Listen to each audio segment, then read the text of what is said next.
La méthode de Dieu est de nous montrer ce dont nous avons besoin. Et réalisez-vous que cette division de l'âme et de l'esprit est nécessaire pour que votre esprit puisse agir librement, sans aucun mélange avec la vie de l'âme. Vous rendez-vous compte que c'est la parole de Dieu qui agit comme un couteau et qui sépare l'un de l'autre. La parole de Dieu est l'arme dont Dieu se sert pour ce travail. La parole de Dieu est vivante, efficace, plus pénétrante qu'une épée à 2 tranchants. Elle atteint jusqu'à la division de l'âme et de l'esprit. Hébreux 4:12. Il y a une division qui est nécessaire, produisant une séparation allant jusqu'aux jointures et au moelle, discernant les pensées et les intentions du cœur. Littéralement en grec, les conceptions mentales se rapportant à l'intelligence. C'est la parole de Dieu qui sépare l'un de l'autre. Il est évident que nous avons tous beaucoup de conceptions mentales de la parole de Dieu et des conceptions de vérité qui ne viennent pas du Saint-Esprit.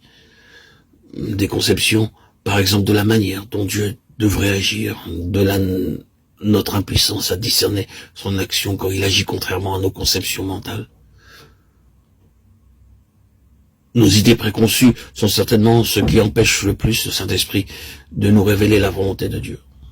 Nous pouvons aussi avoir une conception mentale de la signification d'un verset qui empêchera le Saint-Esprit de vous en révéler toute la portée. Cette division, je le répète, est absolument nécessaire. Quand il vous semble difficile d'être guidé par Dieu, c'est parce que vous ne laissez pas Dieu vous guider clairement, et cela à cause de votre incapacité à discerner la différence entre les choses de votre entendement et les choses de votre esprit. De là la nécessité de connaître la croix, d'être mort selon la chair, et de laisser la parole de Dieu agir en nous comme une épée aiguë de tranchant, divisant l'âme de l'esprit. Le Saint-Esprit demeure dans notre esprit, son esprit dans l'homme intérieur. Le corps est le temple du Saint-Esprit.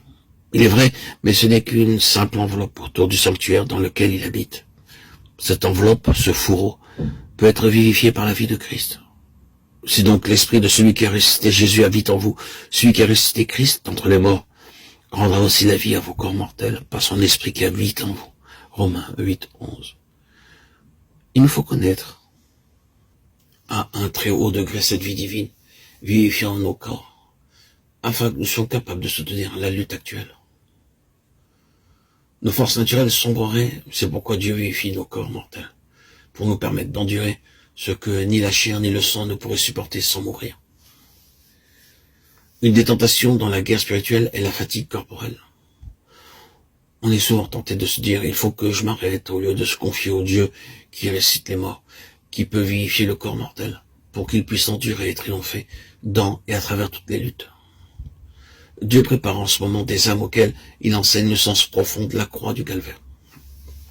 Rappelez-vous, confiez-vous et comptez sur la puissance de son esprit dans l'homme intérieur, Éphésiens 3.